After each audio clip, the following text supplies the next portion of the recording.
أعوذ بالله من الشيطان الرجيم.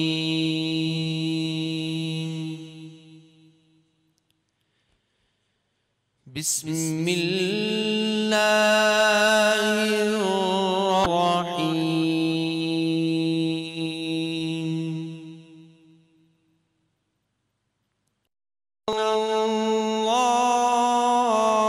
الله يأمر بالعدل والإحسان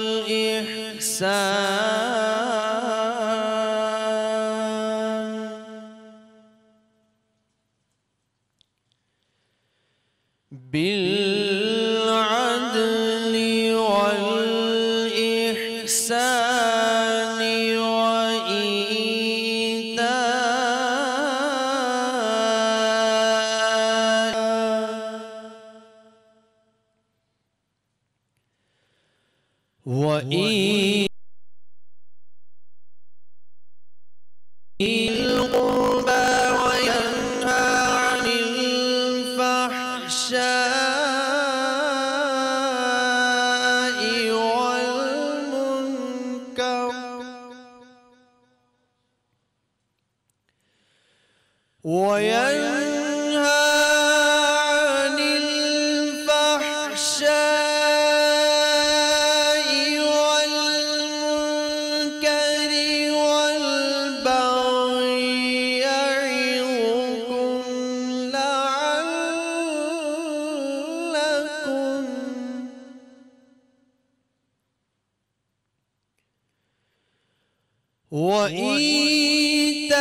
وإيتاء ذي القربى وينهى عن الفحشاء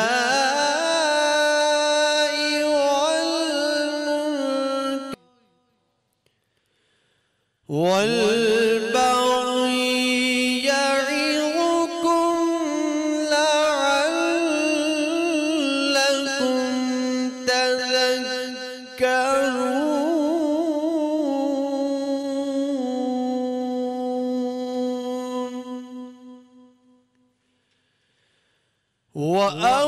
وأوفوا بعهد الله إذا عاهدتم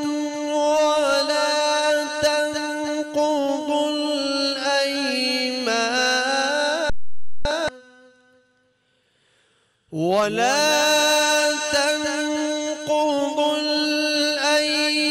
الأيمان بعد توكيدها وقد جعلتم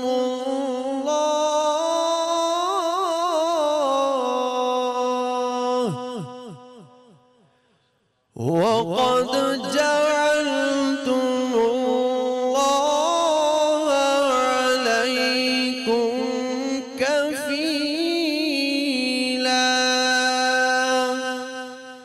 إن الله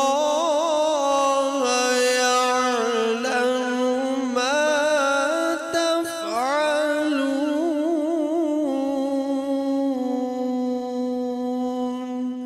آمنت بالله صدق الله العظيم. ماشاءاللہ سبحان اللہ. اعوذ باللہ من الشیطان الرجیم. بسم اللہ الرحمن الرحیم. رمضان ہمارا ایمان سحری ٹرانسمیشن میں میں ہوں آپ کا میزبان سید شہریار آصم. آج ہم 8ویں سحری کی نشست پر موجود ہیں، اس دعا کے ساتھ کہ اللہ تعالی ہماری اس کوشش کو اپنے دربار میں قبول عطا فرمائے. آج جس موضوع کا انتخاب ہم نے اس نشست کے لیے کیا ہے وہ ہے عدل و انصاف. یہ الفاظ بہت سے لوگوں نے سنا ہوا ہے، لیکن عموماً ہمارے معاشرے میں یہ تعصب ہے کہ ہمارے ہاں انصاف کی کیٹیگریز ہو گئی ہیں. جو بڑے لوگ ہیں ان کے لیے الگ انصاف ہے، اور جو چھوٹے لوگ ہیں یا جو اتنے زیادہ پاورفل نہیں ہیں ان کے لیے ایک الگ انصاف ہے. کیا ہمارے معاشرے میں انصاف ملنا ختم ہو گیا ہے، یا پھر ہمیں صحیح طریقہ ہی نہیں پتہ کہ انصاف کیسے حاصل کرنا ہے؟ آج ہم بات کریں گے اس حوالے سے کہ جن قوموں میں سے عدل و انصاف ختم ہو جاتا ہے وہ قوم کن مشکلات کا سامنا کرتی ہے۔ ہمارے ساتھ ہمارے عالم دین مفتی محسن الزما صاحب موجود ہیں، انہیں خوش آمدید کہتے ہیں۔ السلام علیکم۔ السلام ورحمۃ اللہ۔ ان سے آج ہم بہت سی چیزوں کے بارے میں جانیں گے جو لوگوں کے سوالات ہیں۔ سر آپ کو بھی خوش آمدید کہتے ہیں۔ بہت شکریہ۔ محفل کو آگے بڑھانے سے پہلے جو وقت ہے وہ ہے نعت شریف کا، اور آج ہمارے ساتھ ایک بہت خوبصورت آواز موجود ہے۔ ہمارے ساتھ موجود ہیں مصباح حنیف صاحبہ، ان سے درخواست کریں گے کہ یہ نعت شریف سنائیں۔ تمام کو میری جانب سے السلام علیکم ورحمۃ اللہ وبرکاتہ۔ نعت شریف پڑھنے سے پہلے درود پاک کا نذرانہ پیش کروں گی، میرے ساتھ مل کے پڑھیے گا اور سننے والے بھی میرے ساتھ مل کے پڑھیے گا۔ صلی اللہ نبینا صلی اللہ محمد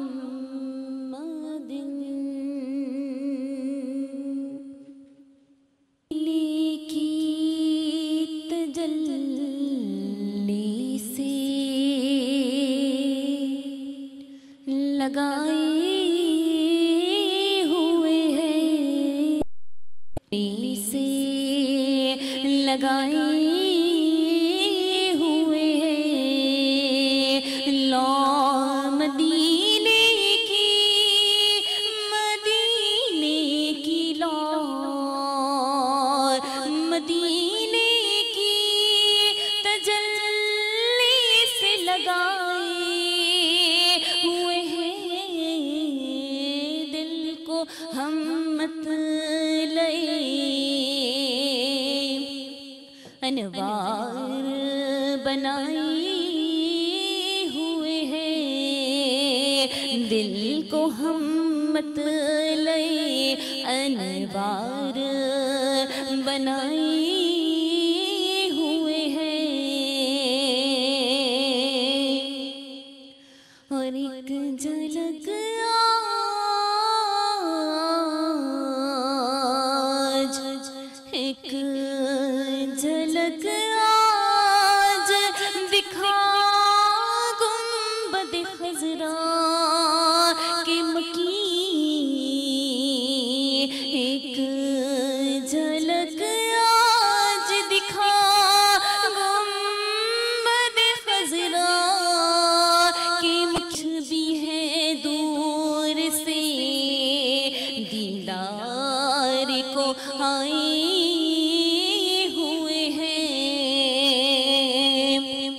کچھ بھی ہے دور سے دیدار کو آئے ہوئے ہیں، لو مدینے کی تجلی سے لگائے ہوئے ہیں۔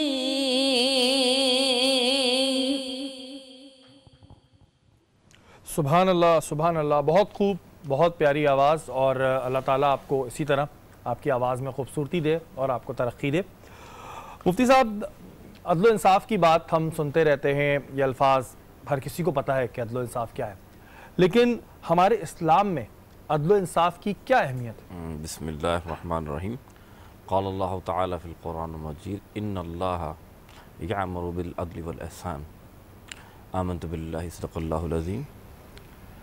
اللہ تعالیٰ قرآن حکیم فرقان حمید کے اندر ارشاد فرما رہا ہے کہ عدل و انصاف کے بارے میں رب نے واضح حکم دیا کہ بے شک جب تم عدل و انصاف کو اختیار کرو گے تو حکم یہ آیا کہ جب تم کوئی فیصلہ کرو تو عدل بھی کرو اور احسان بھی کرو۔ اب اس کے اندر رب تعالیٰ نے قرآن حکیم فرقان حمید کے اندر بیان فرمایا کہ فیصلہ کرنا یا کسی بات کو جب آپ کی بات کسی کی ترجیحاً بات کرتے ہیں تو یہ دیکھتے ہیں کہ امیر یا غریب، اسلام نے اس کی پوری طور پہ ممانعت فرما دی اور اس بات کو اس طریقے سے ثابت کیا کہ میرے آقا علیہ السلام قبیلہ قریش کی ایک عورت، اس کا نام تھا فاطمہ، اور ہوا یہ کہ ایک معاملہ ایسا آیا کہ اس نے چوری کی، تو حضرت اسامہ بن زید رضی اللہ تعالیٰ عنہ صحابی رسول ہیں، ان سے سفارش کی گئی کہ یہ قبیلہ قریش کی بنی مخزوم جو ایک قبیلہ ہے اس کی ایک معزز گھرانے کی خاتون ہے، تو اسلام میں چوری کاٹنے والے کا حکم یہ ہے کہ اس کے ہاتھ کاٹ دیے جائے۔ تو سفارش کی گئی کہ اس جو شخص ہیں حضرت اسامہ بن زید رضی اللہ عنہ سے کہا کہ بھئی یہ جو قبیلہ ہے یہ بڑا معزز قبیلہ ہے اور اس معزز قبیلے کی یہ خاتون ہے، تو کسی طرح اس کو بچا لیا جائے۔ بالکل۔ تو میرے آقا علیہ السلام تک جب یہ سفارش پہنچی تو میرے آقا نے فرمایا بنی اسرائیل جو قوم ہے نا وہ اس وجہ سے تباہ ہوئی، کیونکہ وہ کیا کرتی تھی، امیروں کے لیے عدل الگ ہے، غریبوں کے لیے عدل الگ۔ فاطمہ بھی ہوتی نا تو میں اس کے ہاتھ کاٹ دیتا۔ سبحان اللہ سبحان اللہ۔ لیکن مفتی صاحب یہ تو ہمارے اسلام کی روشنی سے اسلام میں عدل و انصاف کی اہمیت ہے، لیکن اگر ہم ابھی کے معاشرے کی بات کریں جس میں ہم سب جی رہے ہیں تو اس میں سینیریو کچھ ڈیفرنٹ نظر آ رہا ہے، اور اسی وجہ سے لوگ مایوس بھی ہو جاتے ہیں کہ اگر ایک بڑا آدمی ہے، ایک اثر رسوخ والا ہے، تو اس کے لیے انصاف الگ ہو جائے گا۔ میں عدالتوں کے اگر اس پہ بات بھی نہ کروں تو اگر ہم تھانہ سسٹم پہ بھی بات کریں تو وہاں پر اس کی عزت الگ ہے، اور ایک جو غریب طبقے کا آدمی ہے وہ جاتا ہے تو اس کو الگ طریقے سے ڈیل کیا جاتا ہے۔ تو یہ اس عمل بنا دیا ہے کہ اگر ہم دیکھ رہے ہیں عمر فاروق رضی اللہ تعالیٰ عنہ کا دور آپ دیکھیں کہ اس میں حال یہ تھا کہ بھیڑ اور بکری اور شیر اور بکری ایک ہی گھاس سے پانی پی رہے ہیں۔ یہ کیسے ممکن ہوا کہ انہوں نے عدل و انصاف کا ایسا کام کیا، جیسے کہ میں نے ابھی آپ کے سامنے آیت کا مفہوم بیان کیا کہ اللہ نے فرمایا کہ عدل اور احسان اختیار کرو، یعنی جاتا ہوں برابری، مساوات، ایک تو یہ ہو گیا عدل کے معنی، لیکن ایک عدل کے معنی جو مفسرین فرماتے ہیں یہ ہیں کہ ایک بندے کو 70 روپے کی ضرورت ہے اور ایک بندے کو 50 روپے کی ضرورت ہے، تو عدل یہ کہ 50-50 بانٹ دیے جائیں۔ لیکن عدل کے اگر گہرائی میں ہم جائیں تو جس کو 70 روپے کی ضرورت ہے اس کو 70 دیے جائیں، جس کو 50 کی ضرورت ہے اس کو 50 روپے دیے جائیں، اسے عدل کہتے ہیں۔ بالکل۔ اور معاشرے میں وہ قوانین جو آپ کو اس طرح سے قید و بند بھی نہیں ہے، جن میں مثلا ٹریفک کے قوانین لے لیجئے، زیادہ سے زیادہ آپ کا چالان ہوتا ہے، بالکل اس میں کیا ہے، اور لوگ اس کے بھی لیے تیار کر رہے ہوتے ہیں۔ اور میں ان کو یہی سمجھاتا، جب میں ٹریفک میں تھا تو میں یہی سمجھاتا تھا کہ بھائی آپ کو کون سا ہم بند کرنے جا رہے ہیں، بالکل کاغذات نہیں ہیں، وہ جائیں اپنے گھر سے لے آئیں، وہ کاغذات دکھائیں، چالان پے کریں اور اپنی گاڑی لے جائیں۔ تو یہ جو بے صبری اور بے چینی ہے اس کو بڑی حد تک کم کیا گیا ہے اور بہت پابندی کرنے کی ضرورت بھی ہے، بالکل اس پہ عمل کروایا جا رہا ہے۔ بالکل جی، میں آپ کی بات کو لے کر بہت زبردست نے بات کی کہ قانون میں بہتری آ رہی ہے، لیکن بات پھر وہیں پر آ کر رک جاتی ہے کہ اسلام ہمیں بڑا پیارا درس دے رہا ہے کہ حاکم جب تک اپنی رعیت کے ساتھ بہتری لانا چاہے وہ خود اپنے جو سپاہی ہیں یا اپنے جو کارفرما ہیں ان کے ساتھ عدل و انصاف کا حق یا ان کو نہیں دے گا، وہ کچھ نہیں کر۔ مقصد آج آپ یہ دیکھیں کہ آپ کی کوئی کہتے ہیں کہ غریب ہے جو مسکین ہے، اگر وہ سوال کرنا چاہے تو اسے کافی دیر لگ جاتا ہے اور وہ شکایت نہیں کر سکتا کہ میرے ساتھ میرا کونسلر یا میرا سٹی ناظم یا میرے شہر کا گورنر جو ہے وہ کیا کر رہا ہے۔ مثال طور پر پھر میں عمر فاروق تعالیٰ کی طرف چلوں گا، حضرت عامر بن سعید جو ہے نا، سعید بن عامر رضی اللہ عنہ صحابی رسول ہیں، وقت ہے آپ کے پاس 5 منٹ مجھے اگر ہوا تو میں آپ کو بتا دوں گا، کنٹینیو کیجئے۔ حضرت سعید بن عامر رضی اللہ عنہ صحابی رسول ہیں، بڑے غریب صحابی ہیں۔ اللہ کے رسول کے اس پیارے عمر فاروق تعالیٰ عنہ آپ کو جب حکومت ملی تو آپ نے انہیں ایک جگہ کا ایک صوبے کا گورنر بنایا، صوبے کا، اور آپ کا حال یہ تھا، میں آپ سے جو بتانا چاہ رہا ہوں چیک اینڈ بیلنس کسے کہتے ہیں، آپ ہر گورنر کا ہر مہینے بعد جا کرنا اس کے جو معاملات ہیں اس کے بارے میں پوچھ گچھ کیا کرتے تھے۔ اب پوچھ گچھ کیسے کرتے تھے کہ تمام صوبے کے جو سب سے بڑی ایک مرکزی مسجد ہوتی تھی اس میں تمام لوگوں کو بلاتے تھے جو وہاں کے عہدیدار آ رہے ہیں اور ان سے ان کی شکایت موصول کرتے تھے کہ تمہارے گورنر کے بارے میں اگر کوئی شکایت تو مجھے بتاؤ کہ میں اس بات کا فیصلہ کروں۔ سعید بن عامر رضی اللہ عنہ یہ ایک غریب صحابی تھے، انہیں ایک جگہ کا گورنر بنایا۔ اب دیکھیے پورے صوبے میں کتنے افراد ہوں گے، حضرت کافی تعداد میں افراد ہوں گے، لیکن پورے صوبے میں سے صرف 4 جو ہے نا ان کی شکایت آئی۔ اب شکایت کیا ہے، اب ذرا غور کیجیے گا۔ پہلی شکایت یہ آئی کہ یہ حضرت جو ہیں یہ پہلے فجر کے بعد مسئلے سنتے تھے، شکایت سنتے تھے، اب انہیں جیسے چاش کے بعد وقت ملتا ہے، چاش کے بعد شکایت یہ سنتے ہیں۔ یہ ایک پہلا مسئلہ تھا ان کا۔ جب مفتی صاحب معذرت، آپ کا جو موضوع ہے جو آپ واقعہ بیان کر رہے ہیں اس کا ہم بالکل آپ سے جواب لیں گے۔ یہاں وقت ہوا ایک چھوٹے سے بریک کا، بریک کے بعد حاضر۔